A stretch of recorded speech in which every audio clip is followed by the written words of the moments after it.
Nuestro Padre Jesus Nazareno, sinasamba ka namin, pinipintuho ka namin, aral mo ang aming buhay at kaligtasan.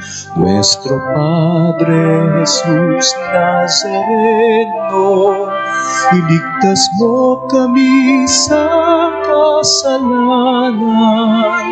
Ang krus mong kinamatayan ay sagisag ng aming kaligtasan. Nuestro Padre Jesus Nazareno, dinarangal ka namin. Nuestro Padre Jesus Nazareno, nilulwalhati ka namin. Nuestro Padre Jesus Nazareno, sinasamba ka namin, pinipintuho ka namin, aral mo ang aming buhay at kaligtasan. Nuestro Padre Jesus Nazareno, iligtas mo kami sa kasalanan. Ang krus mong kinamatayan ay sagisag ng aming kaligtasan. Nuestro Padre Jesus Nazareno, dinarangal ka namin. Nuestro Padre Jesus Nazareno, nilulwalhati ka namin. Nuestro Padre Jesus Nazareno, dinarangal ka namin. Nuestro Padre Jesus Nazareno, nilulwalhati ka namin.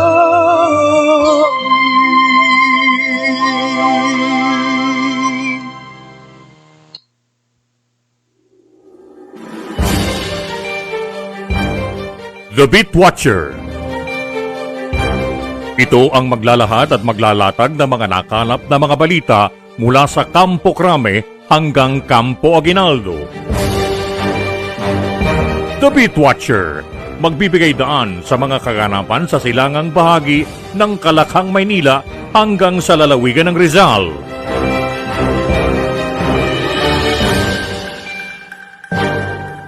The Beat Watcher.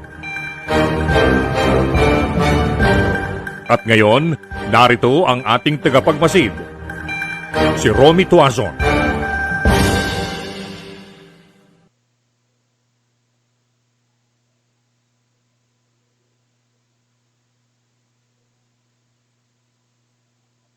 Hello, magandang hapon mga kaibigan, mga minamahal kong kababayan. Biyernes na po at siyempre simbang Quiapo ngayon. Kaya ating opening prayer para kay Senior Mahal na Nazareno. Yan po. Pero bago yan, medyo meron tayo kasing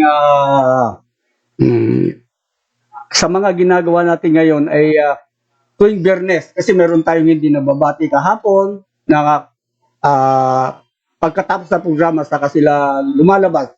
Ngayon, binabati po muna natin itong ating mga tagapakinig, mga taga-subaybay, si Maribel Jose. Ayan, thank you very much po. Si Evelyn Mercado Dolores, thank you. Si Ma'am Cha Beberino sa Taytay ito. Maraming salamat. Ang aking inanak, Sherwin Marco Wee. Thank you very much, Sherwin. Si Paul Gasso, Pero Senyor. Ayan, Pero Senyor. Si Esther Del Rosario, thank you very much. Si Leo Bob Solideo Flores, thank you very much. Si Bong Libranda Kalubid, ang aking pamangkin na nasa ibang bansa ito, Saudi yata siya ngayon. Chinesti Zonles, thank you very much. Antonio Alagnarpam, ito ating lagi, so okay natin ito. Si kumparing Rene Tobong Banwa, thank you very much.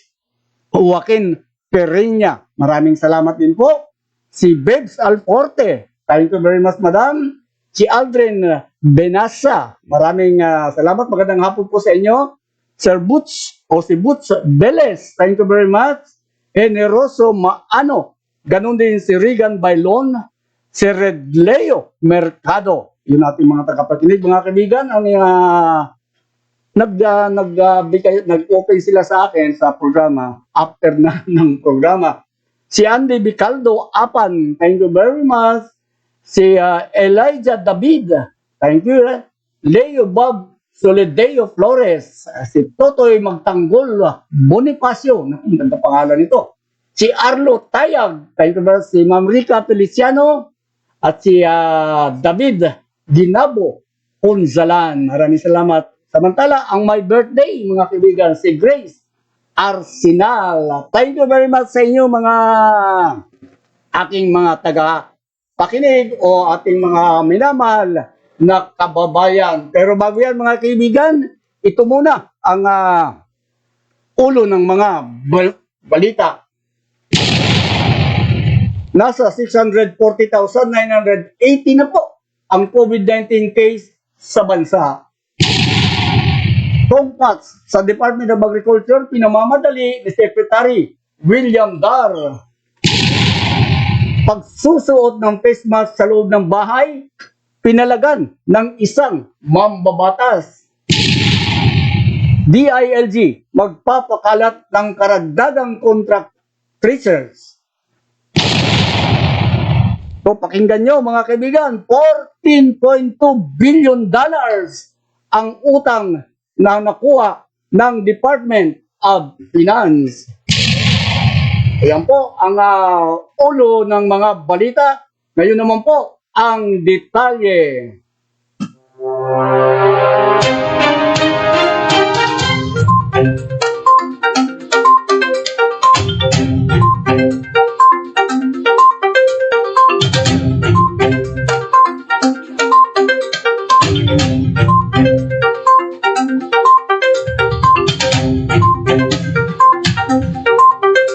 Nasa 640,984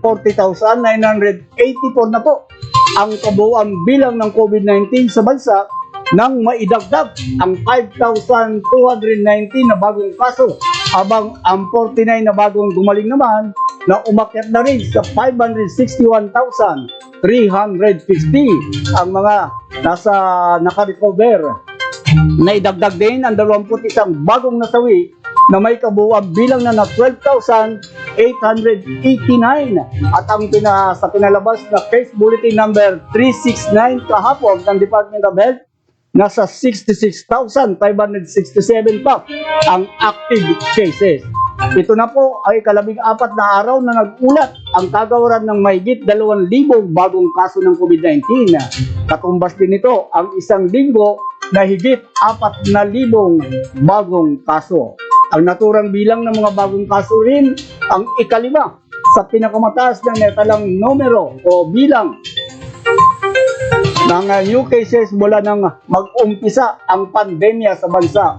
Samantala, 8 laboratory naman ang hindi nakapagsumiti ng kanilang datos sa COVID-19 documentary o document repository system noong Marso 17 o kahapon.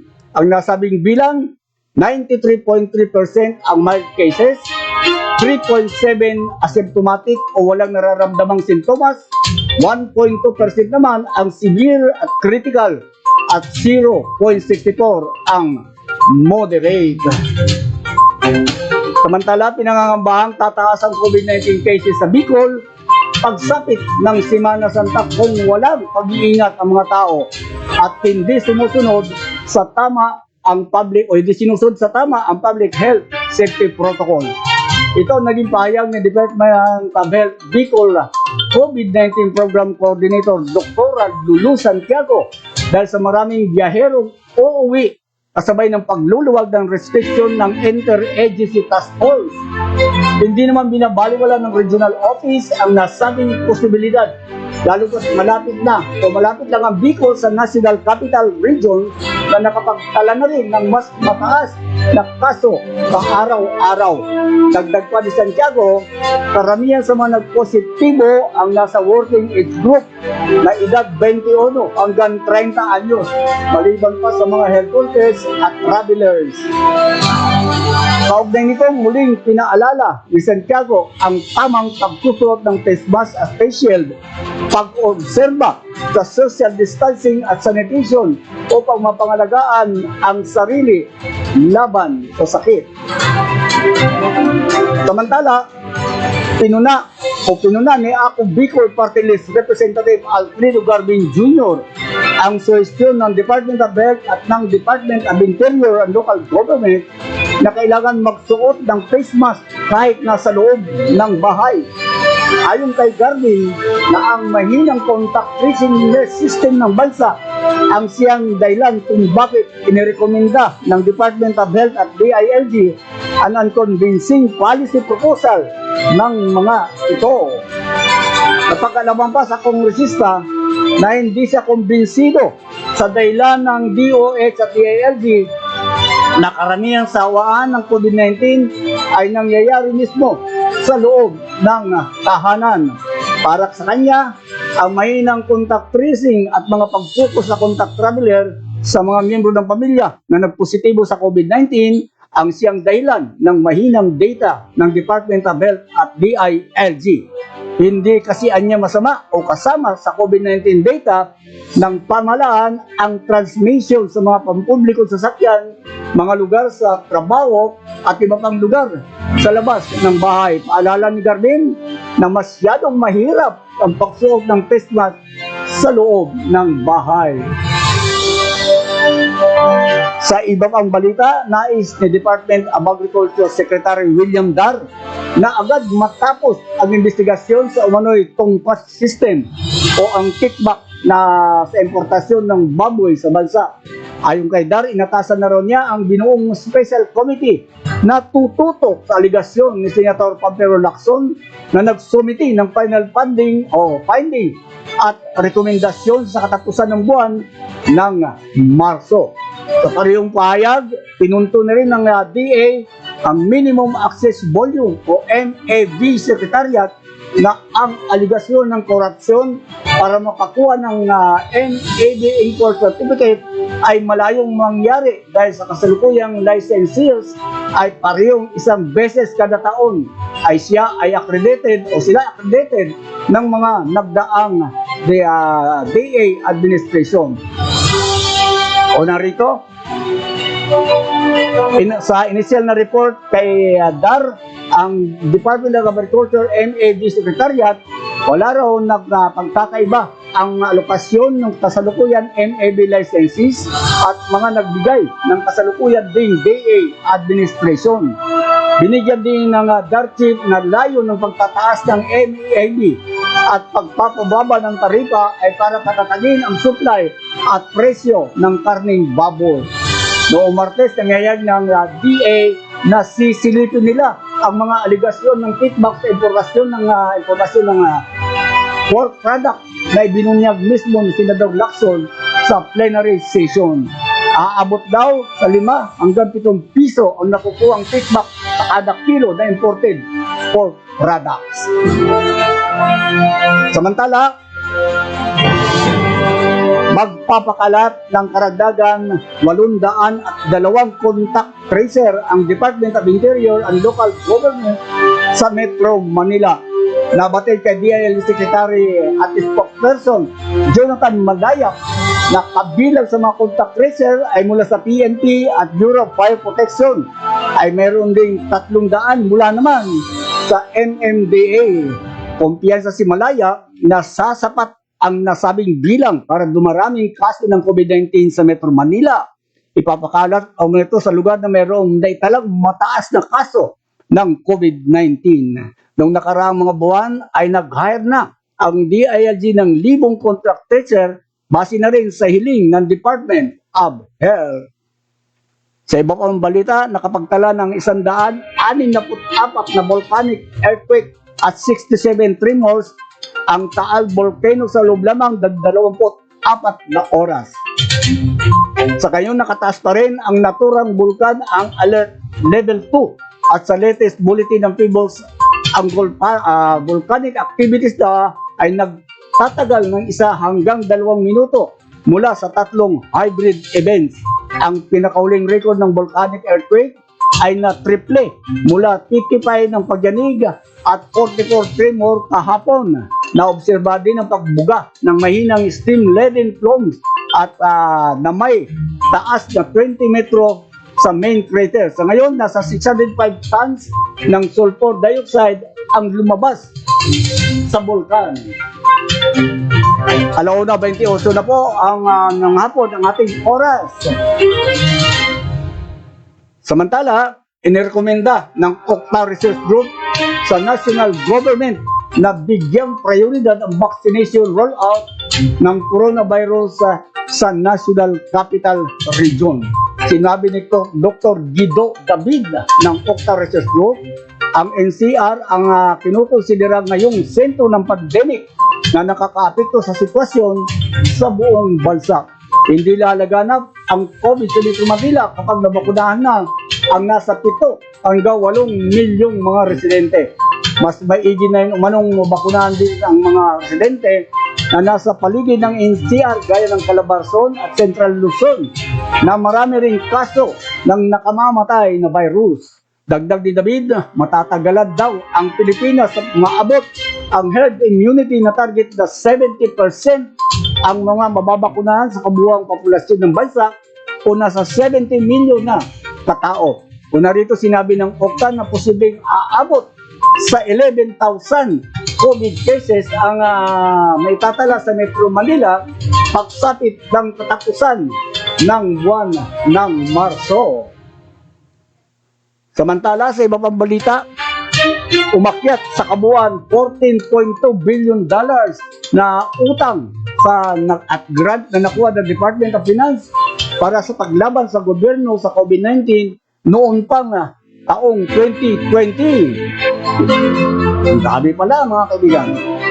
Pinabibilangan ito ng 5 utang sa World Bank na nagkakalaga ng $2.5 billion at 3.8 billion naman sa Asian Development Bank loans.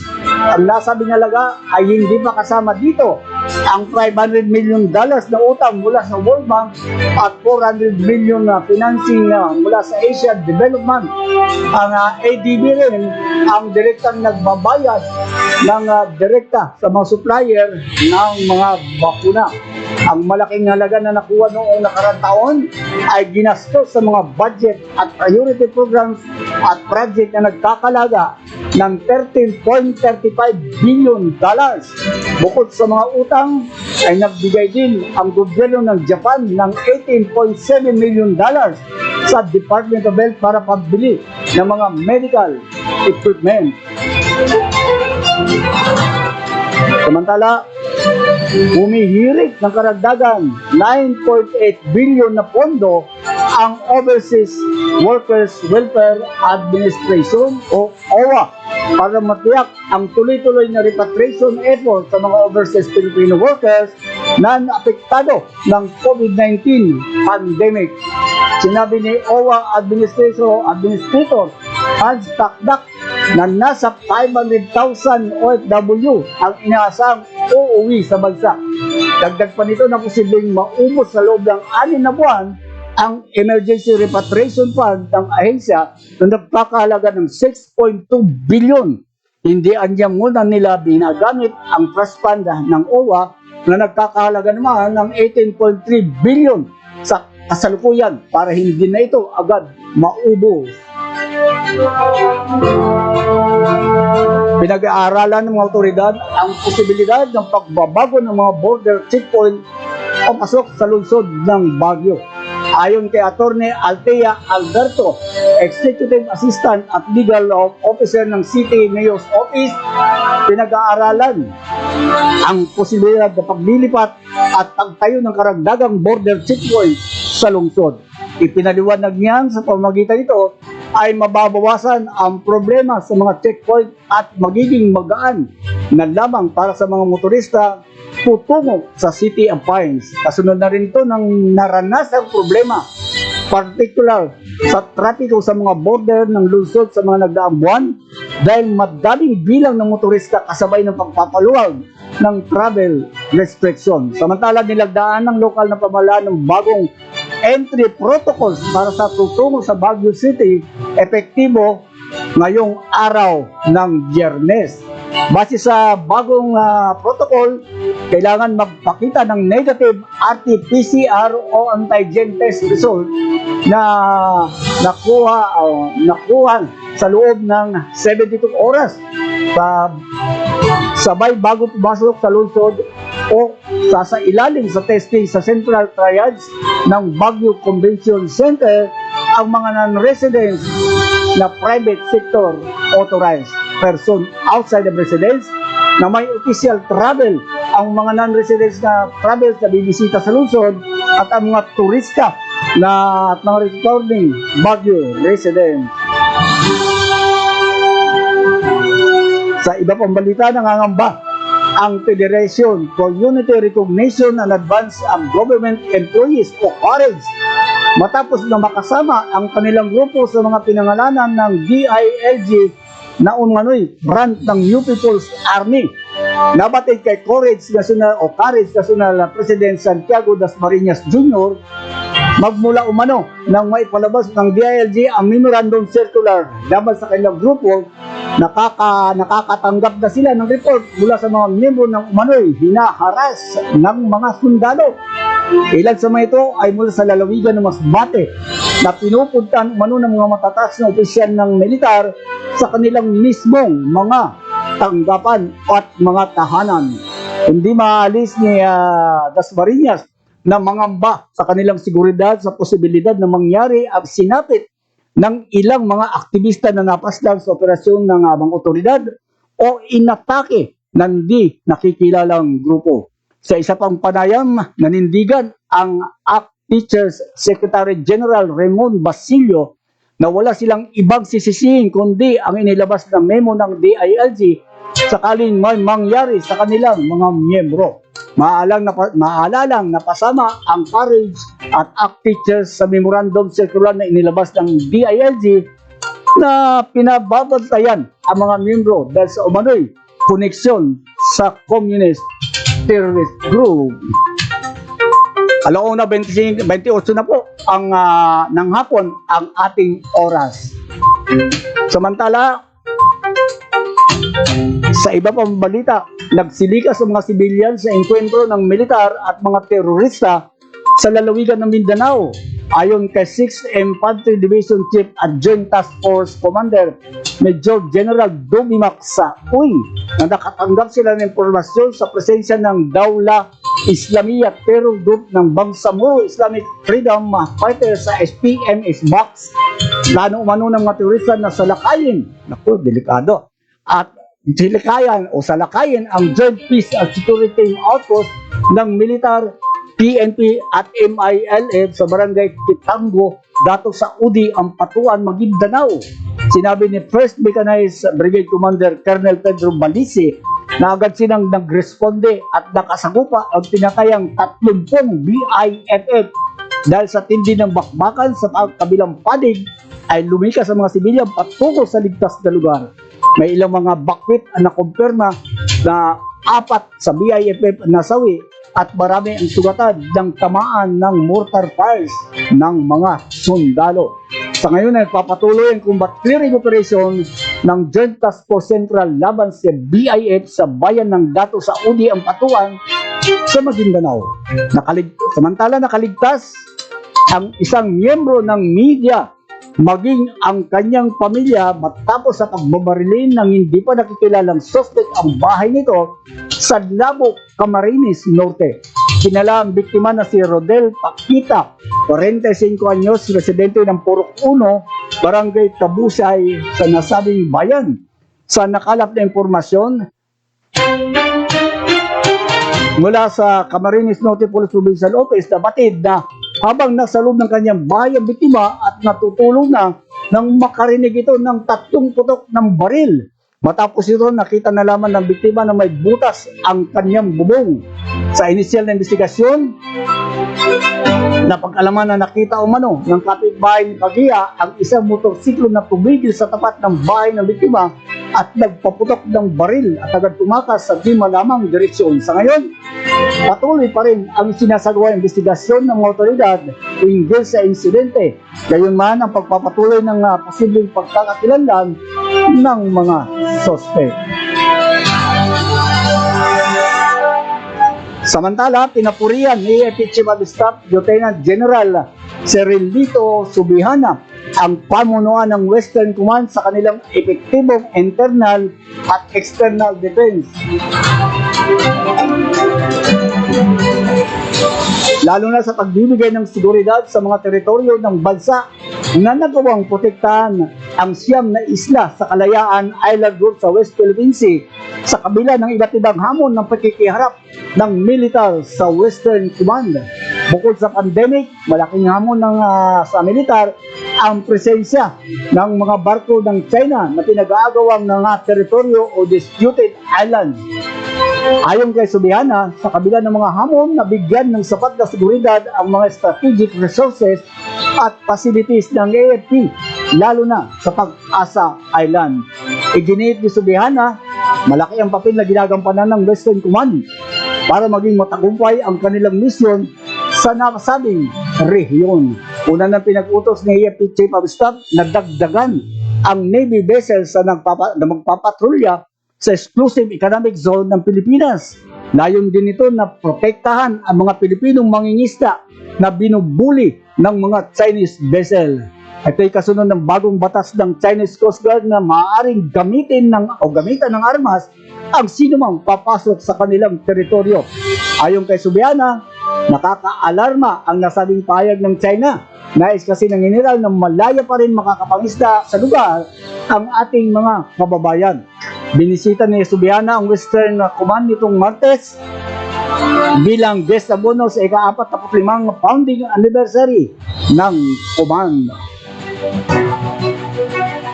Samantala, kinumpirman ng PNP OIC Lieutenant General Guillermo Eliazar na minomonitor ng PNP particular ang social media para doon sa mga lumalabag sa minimum health safety protocols. Ayon kay Eliazar, ang Facebook page ng Joint Task Force COVID Shield para i-monitor ang mga lumalabag sa health protocols gaya ng pagpaparty, pag-iinuman sa kalye at iba pa. 24/7 minomonitor ng PNP Command Center ang nasabing Facebook page. Dahil nito para hikayatin ang mga netizen na tulungan ang mga otoridad sa estriktong implementasyon ng IATF guidelines. Aniya, kapag nakatanggap ng pulis ng report, agad nila itong pinupuntahan sa area at huhulihin ang mga violators. Inalimbawa nila ang insidente sa Taguig, kung saan may nag-report pagdating ng area, huli sa akto ang isang grupo na nag-iinuman sa tabi ng kalsada dahil umanong may birthday. Sa ngayon, diit ni Eliazar, existing pa rin ito at nakatutok ang mga pulis sa social media para i-monitor ang violators, lalo na ngayong may umiiral na curfew sa Metro Manila.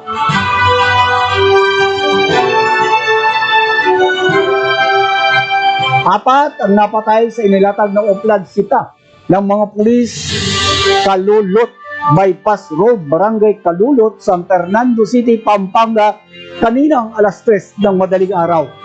Sa ulat mula sa Pampanga Police, nagbabantay lang umano ng checkpoint ang mga otoridad dahil sa natanggap na impormasyon tungkol sa carjacking at robbery activity nang maharang yung 4 na lalaki na sakay sa kotse may plakang UQG 517. Pinaraw ito ng kotse pero salit na huminto ay pinaputukan ang ng mga nasa kotse ang pulis. Dito nagkaroon ng engkwentro, napatay ang 4 na na-recover sa kanila ang 4 na mga baril na ngayon ay tinutukoy pa ng PNP ang kanilang pagkakakilanlan nitong mga napatay. Yan. Samantala, dead on the spot naman ang suspect na utak sa pagpatay sa isang company messenger sa Valenzuela City noong Oktubre matapos naman laban. Sa ulat mula kay PNP OIC Lieutenant General Guillermo Eliazar, nasawi ang suspect na si Anthony Cubos, mas kilala sa tawag na Big Boss, makaramang ipagbarilan sa mga pulis sa Lipa, Batangas, kagabi. Aarestuhin sana siya ng bisa ng warrant of arrest. Paputukan dito ang mga tauhan ng Lipa City Police, Provincial Drug Enforcement Unit at Valenzuela City Police. Napatid na si Cubos ay isang awol police officer at leader ng tinaguriang Cubos criminal group na sangkot sa kidnapping, robbery extension, gun for hire at illegal drug activities.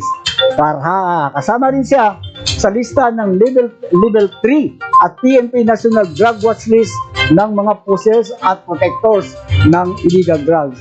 Siya ang sinasabing mastermind umano sa pagpatay kay Nino Luigi Hernando na ninakawan ng halos kalahating milyong piso. Sa huling balita, napatay ang kasapi ng Bureau of Jail Management and Penology sa Region 6 matapos pagbabarilid ng isang sundalo kasunod ng road raid sa Bangga Dama, Barangay Bulong Oeste, Santa Barbara, Iloilo. Ang biktima ay si Jail Senior Inspector Andrew Luparay, 51 anyos, District Jail Warden ng BJMP sa La Carlota City, Negros Occidental at presidente ng Barangay Niguan, Lambunaw, Iloilo. Ang suspect ay si Private First Class Bojorn Kirby Esposa, 26 anyos na nakatalaga sa 12th Infantry Battalion ng Philippine Army sa Kalinog, Iloilo at presidente ng Barangay Malitbog, Ilaya, Bingawan, Iloilo.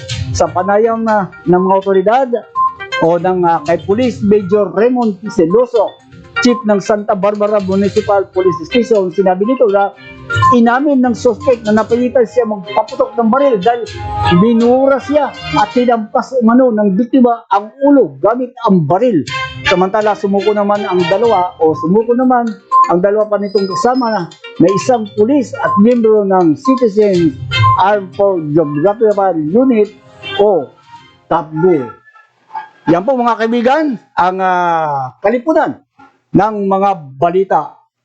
Samantala ulitin po, balikan po natin ang ulo ng mga balita.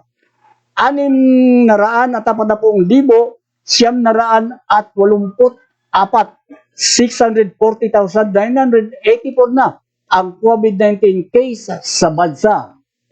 Tungpat sa Department of Agriculture, pinamamadali ang investigasyon ni Secretary William Dar. Pagsusuot ng face mask sa loob ng bahay, pinalagan ng isang mambabatas. DILG magpapakalat ng karagdagang contact teaser sa Metro Manila. $14.2 billion na utang ang nakuha ng Department of Finance. Ayan po. Alauna 39 na po ng hapon ang ating oras. Teka lang, mayroon pa tayong may gagawin lang ang inyong lingkod.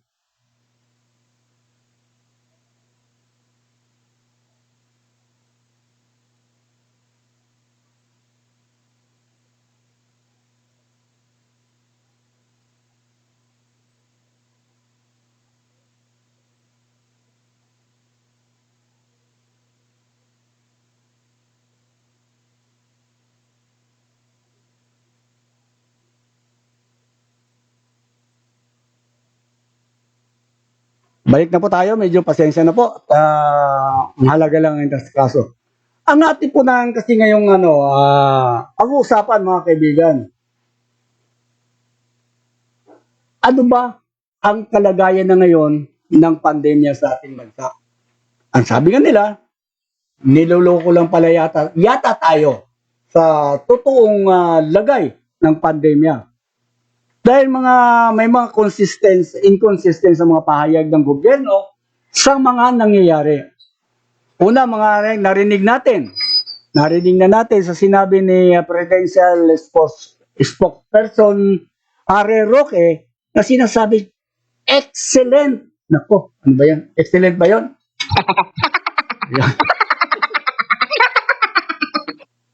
excellent daw ang pag-response ng gobyerno sa pagtugon sa pandemic na mga kaibigan. Totoo nga ba talagang excellent? Di ba? Mga kaibigan, sa nakikita natin, iba sa mga sinasabi nitong si Secretary Roque. Kayo po na aking mga minamahal na kababayan na nakaka-experience. Palagay ko si Secretary Roque at mga opisyal ng gobyerno hindi nila ito nararamdaman. Yung hirap, gutom, ikaw ba naman, gumagugutom ka ba na sa pamahalaan ka na sa inyong trilyon-trilyon pera na mga inutang? Pambira naman. Siguro, aywan ko lang, pag ako nasa gobyerno, kung hindi ako lumuhod sa harapan ni Duterte, halik-halikan ko yung kanyang paa para sa pasasalamat ko ako yung nasa gobyerno. Pero mahirap, mahirap yung ganun. Hindi maatim ng ating puso o damdamin na ganun ang gagawin natin sa nakikita natin na naghihirap ang ating mga kababayan. Diba ko ba? Excellent! Excellent! Pero kung tatanungin mo ang ating mga kababayan, taliwas ito sa nakikita. Bilang ito pa, pagkasinungalingan, hindi ko alam ba't sabihin ang totoo. Excellent! Bakit tumataas tayo ngayon? At nagkaroon pa ng panibago na ng mga susundin na protocol. Magsuot ng face mask, nag-curfew na naman. Ito pa mga kaibigan na nakakatawa. Talagang nakakatawa. Talagang gusto kong tawanan eh. Oh. Bakit ka mo? Naglagay sila ng curfew, nagpatupad ng curfew. 10 to 5 p.m. Anong rason? Para iwasan daw pagkalat ng virus. Tingnan nyo naman mga kaibigan, karamihan sa mga tao nasa bahay natutulog. Tulog na sila. Pag kinabukasan, pagdating ng umaga, punta ka sa palengke, siksikan sa mga department store, siksikan sa mga mall, siksikan. Bakit hindi sila maglagay ng curfew sa umaga? Hindi ba nakakatawa yan? Nakakaloko. Ang bihira. Tapos, pag lumabag pa kayo, kung to the point, kakasuhan. Bakit ganun? Magpakalat kayo dahil mga sundalo, mga pulis sa mga department store. Diba? Bawal lumabas sa mga bata. Okay lang yan. 60 years old, okay lang yan. Pero mga kaibigan, tingnan nyo muna yung mga tao na sinasabi nyo may curfew sa gabi. Yung mga nasa mall ba, nasa palengke, gumagala ba sa gabi yan? Ito mga tanungan natin. Lumalabas sila sa umaga kasi mayroon silang bibilin. Yung iba, papasok sa trabaho. Yung ba, ay hindi ba nakita yun? O kalukuhan lang yan, niluluko lang tayo. May nangatanungan nga eh. Saan ba kayo kumukuha ng datos ng mga bilang? May isa nga nag-suggest, kausap ko kasama ko sa media. Wala ba isang kongresista, isang mambabatas na magpa-file ng bill na pangalanan yung mga namatay para magkaroon ngayon ng kaalaman o takot yung mga tao na talagang may namamatay? Alam mo, kahapon may narinig ako sa Facebook na galing sa Amerika. Ha? Sa kanila hindi naman inihingi yung mga swab test na yan eh. Kung nasa loob ka ng Amerika, kung ikaw galing sa labas, pwede. Pero kung nandito ka na sa Pilipinas, tamo ang mga kababayan natin, uuwi ng Bicol, uuwi ng Visayas, uuwi ng Mindanao, kailangan mga swab test na diba? Ano mo pa, tawag to, pa-quarantine mo pa ng 14 days. At tapos sasabihin, ay, ano yan, COVID ka. Bakit? Asymptomatic ka naman eh. Wala ka naman nararamdaman. Wala nakikitang, ano tawag doon? Wala nakikita na ikaw ay talagang may COVID. O tinatamaan ka ng COVID. Wala nakikita. Ano pa sasabo? Isasab mo? Hindi na kasi wala nga eh. Paano mo nalaman na isang tao ay asymptomatic? Di ba? Hindi ko alam kung ano itatawag natin din. Kasi pasensya po. sa ating pamahalaan, sa ating mga namamahala, para nanluloko na lang kayo. O sabihin na natin, talagang mayroon. Mayroon talagang virus. Pero sinasabi nila, yung virus na mamamatay ka dyan kasi nga may comorbidity ka. May sakit ka, yun ang magpapalala. Ang isa pa, sinabi ni Sir Montulfo na siya ay nabakunahan, October pa. Kasama ang mga opisyal ng gobyerno. O sige, sarada na. Bakit gayon? Sabihin na natin, okay, nagka-COVID ka. Pero, tama po yun. Kahit na bakunahan ka na, hindi naman yung ibig sabihin, hindi ka natatamaan. Tinamaan ka nga, pero hindi yan magpapalala kasi meron ka na. Diba? Tapos yung isa, kagaya ngayon, nagkaroon ng barilan. Sa ilalim sila sa investigasyon, biglang nagkaroon ng COVID. So, hindi sila pwede umatin sa Senado. Postpone ngayon ang investigasyon ng Senado kasi nga, walang dalawang leader. Wala si General Sinas, wala si ang PDEA. Di ba? Kasi nga, mayroon silang sinasabing COVID. Pero ito mga kaibigan, ang dapat natin i-check. Mga kaso tumataas. Di ba yung katanungan, tumataas ang mga kaso. Okay, check natin. Ang ilang mga bagong na-report na tinatama ng COVID-19 ay nasa 5,200 kada araw. Ito'y ayon sa report ng Octa Research Fellow Professor Guido David.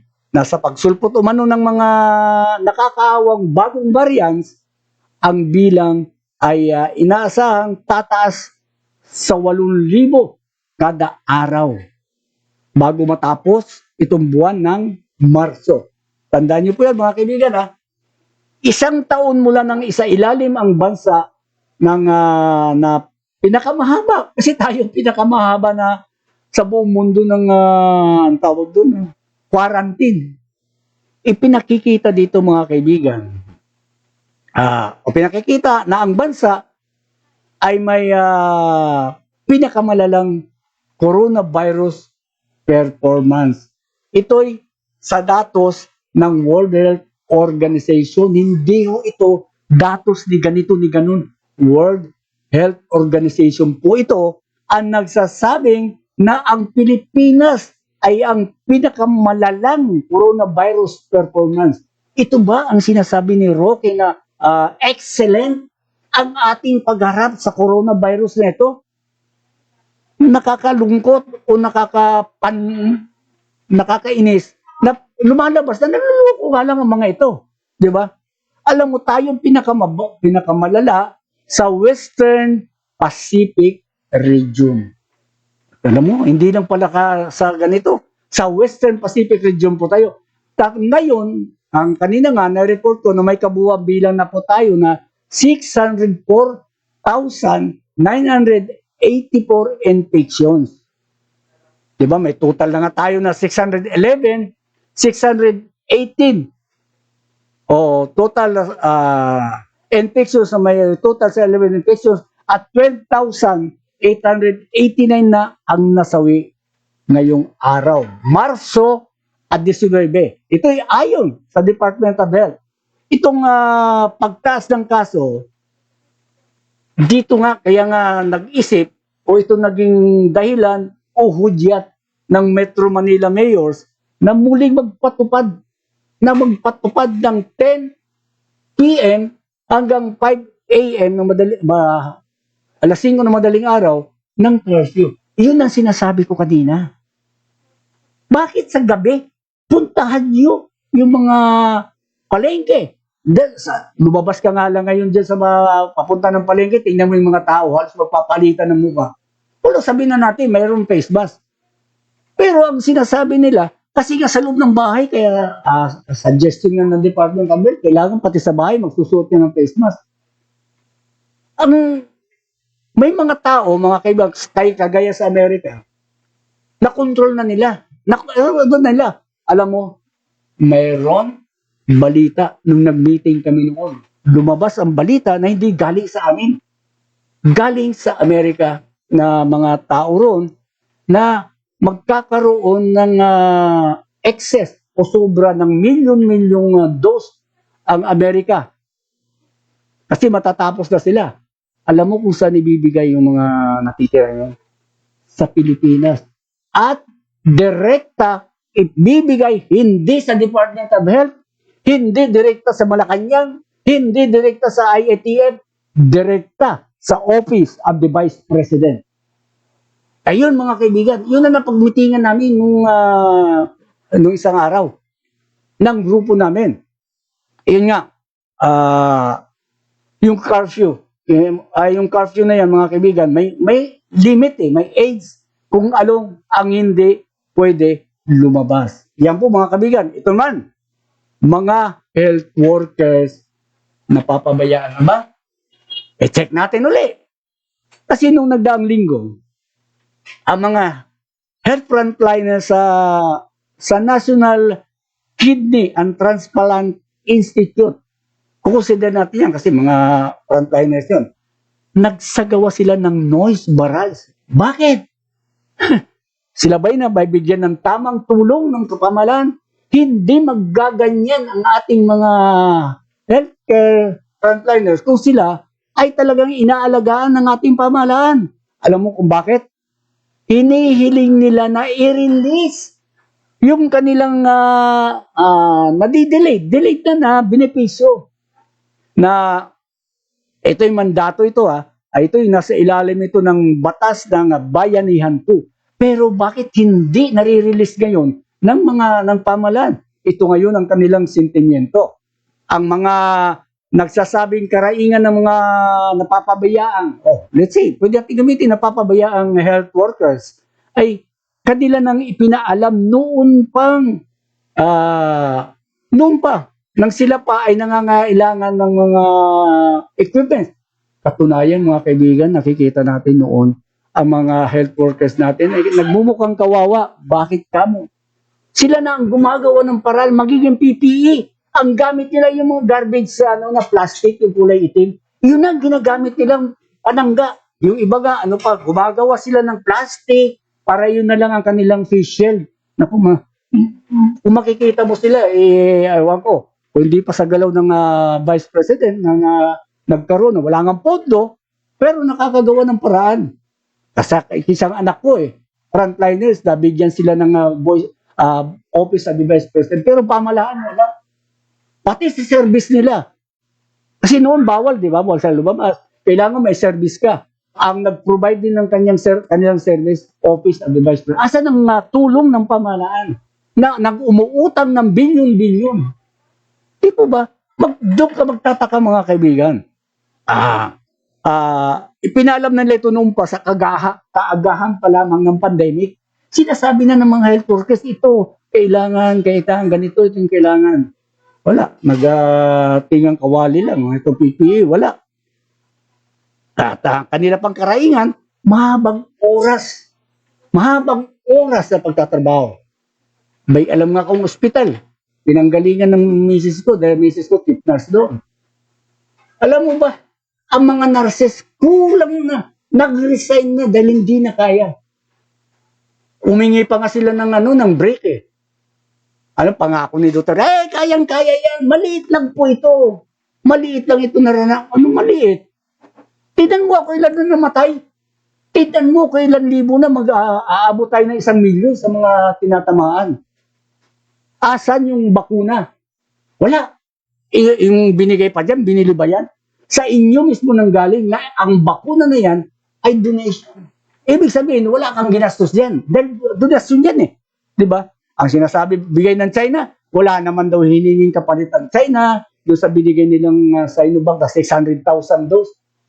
Walang kapalit. Tingnan mo ang ginawa noon sa ating sa West Philippine Sea. Hindi ba yun sasabihin natin kapalit?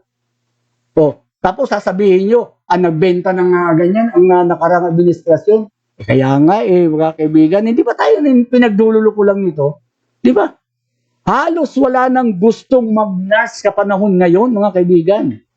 Ngayon buwan lamang ng Marso, may 82 health workers mula sa Philippine General Hospital, 27 kawani ng Philippine Heart Center, 33 sa Amang Rodriguez Medical Center, at 9 sa San Lazaro Hospital ang ini-admit bilang pasyente. O asa na, makakapagtrabaho pala, naka-admit sila. Mga nurses yun, mga kaibigan, mga health workers yun. Ito, mga kaibigan, observe incoherent rules. Walang katuturan. O, walang katotohanan at walang katuturan ng mga patakaran. Iyan pinatutupad. Ito, check din natin. Ito'y kasunod ng napakahabang polisiya na pinatutupad ng walang konsultasyon. Halimbawa, motorcycle barrier. Di ba? Naglagay pa sila ng ganun. Ipinagastos nyo pa yung mga tao. Ngayon, bumili ng face mask. Sino ang importer ng face mask? Kilala natin yan. Ang sabi, asawa ng senador. Ang isa naman, yung face shield, ganun din. Sila rin ang mayroon ganun. At sa kasalukuyan, ito, pinagbabawal ng pulis, ng PNP, itong public display of affection. Naku, ito mahirap to. Lalo na yung paghalik, holding hands, o pagyakap. Ito na kasing babala umano ay pagdabag sa social distancing protocols daw, sinasabi ng pulis. Pinagbabawal din ang paggala ng mga kabataan na may edad 17 pababa sa mga pampubliko lugar. O nagbabala ang mga health experts ng masamang psychological at mental effect nito sa mga matagal na. Ikaw, nasa loob ka ng bahay, inabot ka ng ilang buwan, hindi, mabubuyong ka doon ng bahay. Itong mga benepisyong pinagkakait sa atin ng mga benepisyo na kukuha natin sa labas, yung mga hangin, yung maganda nga. Pinagkakait sa atin to, anong gusto na tayong patayin? Hindi naman siguro mangyayari yun, mga kaibigan. Pero dapat ay mag-isip ng ating pamahalaan kung ano ang maganda nilang ipapatupad. Hindi yung para curfew o gano'n sa gabi. Matutulog na lang ako. Diba? Hindi naman gumagala eh. Kaya ako. Hindi na akong gagala, ba't akong gagala pa? Gabi na matutulog na lang ako dahil may trabaho pa ako bukas. Yun ang hindi naiisip nila. Kaya nga po, sana naman po ang ating pamahalaan ay mag-isip ng makabubuti para sa ating mamamayan. Pero ito mga kaibigan, ang sabi dito ni Christopher De Los Santos, bumabawi ngayon ang PhilHealth. Sagot daw nila ang hospital bill ng may moderate case, 19 case, 750,000. Ako, yun nga ba sinasabi ko? Excuse me po. 750,000 na may mild cases. Kasi, yun nga, sinasabi niya, bumabawi nga daw ang PhilHealth. Sus, Maria naman, bakit? Ano bang ang sinasabi na nakuha na, nakita na yung kanyan, yung 15 billion? Yeah, saan? Pero pinatatawa nyo naman ng tao. Ano nga daw, mga kaibigan, ayan, si Sir Louis Del Rosario, Sir Louis, sa kanilang kontra-droga na programa dito sa Broad Streamcast Communicators tuwing Sabado. So yan po mga kaibigan, yan na po ang tutusin, dapat mahaba-haba pa ang ating pag-uusapan dahil napaka-importante itong ginagawa sa atin. Tayo ba'y niluloko o nagsasabi ng totoo? Maraming salamat po at tayo po ay Biyernes, Simbang Baklaran po. Sacred Heart at saka Simbang Quiapo. Ingat po tayo sa mga pupunta at magsisimba sa Quiapo. Maraming salamat po sa inyo. Ito po muli ang lingkod. Kita-kita po ulit tayo sa Lunes.